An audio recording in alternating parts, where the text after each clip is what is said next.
बहू हमारे साथ खाएगी तो परोसेगा कौन? उसकी आंखों के आगे अंधेरा छाने लगा था। लग रहा था जैसे अभी वो चक्कर खाकर गिर पड़ेगी। किसी तरह खुद को संभाला और रसोई में गई। सिंक में पड़े बर्तनों को देखकर उसकी रुलाई फूट पड़ी। फ्रिज के ऊपर रखी हुई घड़ी पर उसकी नज़र पड़ी।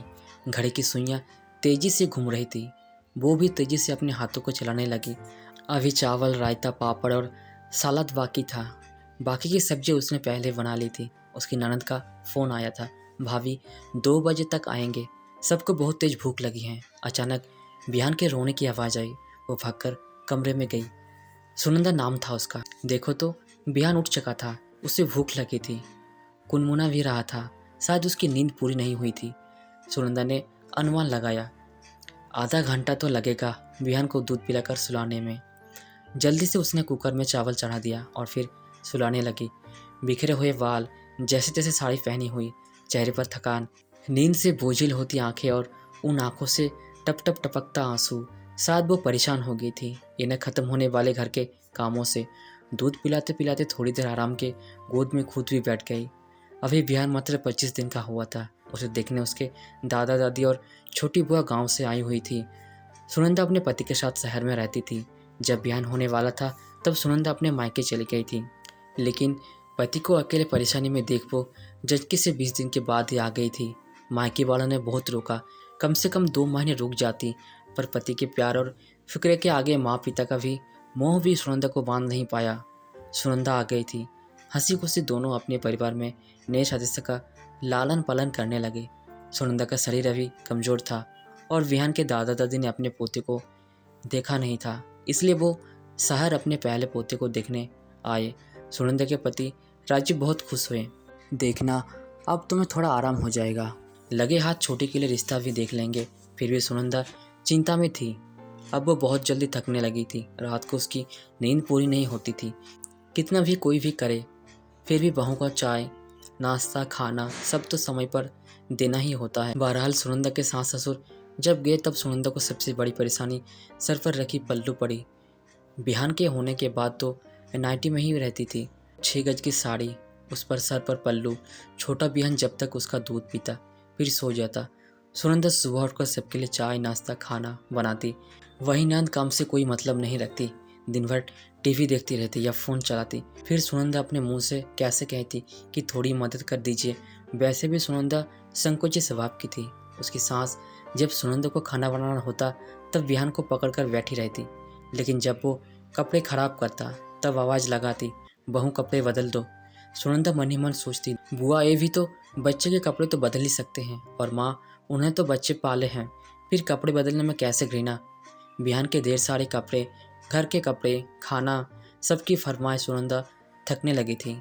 कभी कोई सुनंदा की परेशानी देखकर राजीव अपनी माँ से कह देता, माँ आज जब सब्जी बनाओ ना, आपके हाथों की खानी है। अरे अभी भी तुझे मेरे हाथों की खानी है, मैं तो सिर्फ अपने पोतों को खिलाने आई हूँ। 2-4 महीने अच्छे से मन भर कर जाऊँगी। इधर सुनंदा को 2-4 दिनों में और कमजोरी महसूस होने लगी। नाश्ता सुबह सबको करने के बाद करती। दोपहर का खाना जब तक सास ससुर नहीं खा पाती थी। एक बार राजीव ने कहा भी था, सुनंदा आओ तुम भी खा लो, पर सास ने ये कह दिया, बहू तुम्हारे साथ खाएगी तो परोसेगा कौन। तब से सुनंदा अकेले ही खाती। कुकर की सीटी से सुनंदा की जैसे नींद से जागी। बिहान को दूध पिलाते पिलाते कब उसको झपकी आ गई थी पता ही नहीं चला। झट से सुलाकर किचन की ओर भागी। कम आंच पर चढ़ा कुकर 2 सीटी मार चुका था। उसने जल्दी से खुद को थोड़ा ठीक किया। किचन में बचे हुए काम करने लगी। सास ससुर नंद बाजार से खरीदारी करके आ चुके थे। बहू खाना निकाल दो।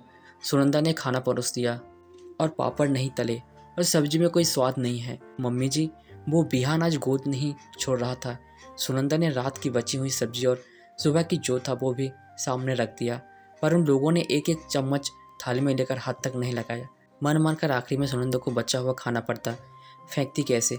सास को पता चलता तो 4 बार और सुना देती, और उसकी ननद लगभग रोज कुछ न कुछ छोड़ती या बर्बाद करती थी। राजीव को सुनंदा के चेहरे पर थकान साफ साफ दिखाई दे रही थी। उसने एक सहायिका लगाने की कहा था, पर सुनंदा ने बढ़ते खर्चों का हवाला देते हुए मना कर दिया था। पर अपने घर वालों का रवैया देखते हुए वो आहत था। उसे तो लगा था शायद मम्मी और बहन के आने से उसे आराम हो जाएगा, पर यहाँ किसी के सुनंदा के घर के कामों में कोई सहयोग ना देखकर एक दिन सुनंदा ने जैसे ही बहन को दूध पिलाकर उठी, उसे चक्कर आ गया, गिर पड़ी। राजीव ने उसे संभाला और उसकी एक ना सुनते हुए एक घरेलू सहायिका लगा दी। पत्नी की इतनी सेवा करते देख सुनंदा की सास ने तेवर जरूर दिखाए, पर राजीव सुनंदा के लिए खड़ा रहा। माँ सुनंदो का अभी माँ बनी है, उसे विशेष आराम और देखभाल की जरूरत है। वो चाहती तो कुछ समय और अपने मायके रुक सकती थी, लेकिन उसने मेरे बारे में सोचा। मैंने भी सोचा चलो आप लोग आ जाएंगे तो बेबी को और घर के कामों में मदद कर देंगे, लेकिन आप लोगों से मुझे ऐसी उम्मीद। दीदी भी तो अपनी जांच के लिए मायके आई थी, तो क्या आपने उनके साथ ऐसे ही व्यवहार किया था, फिर बहू के साथ? सुनिए, सुनंदा ने राजीव को चुप रहने के लिए कहा, पर राजीव ने कहा नहीं बस सुनंदा, मुझे लगता है तुम्हारी इस हालत की जिम्मेदारी मैं हूँ।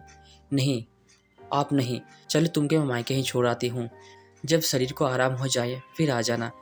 घर में कुछ समय तक सन्नाटा पसरा रहा, सब अपने कमरे में चुपचाप थे। तभी रसोई से कुछ बनने की आवाज़ आ रही थी।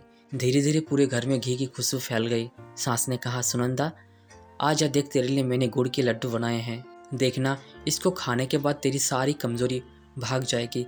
तभी सुनंदा की छोटी नंद ने पहले लड्डू लेनी चाहिए, मगर सुनंदा की सास ने कहा पहले मेरी बहू खाएगी, उसके लिए बनाया है। सुनंदा की आंखें छलक गई। उसने राजीव को प्यार भरी नज़रों से देखा। उसने लड्डू को एक थाली में परोसा और कहा चलिए माँ, सब एक साथ खाएंगे। अब सुनंदा आखिरी में नहीं, सबके साथ मिलकर खाती और बनाती। अब थकान कम होती, क्योंकि अब सबने अपने हिस्से के काम का बंटवारा जो कर लिया था। तो दोस्तों, अगर ये कहानी आपको अच्छी लगी है तो कमेंट्स में ज़रूर बताएं, और चैनल पर पहली बार है तो सब्सक्राइब जरूर करें। धन्यवाद।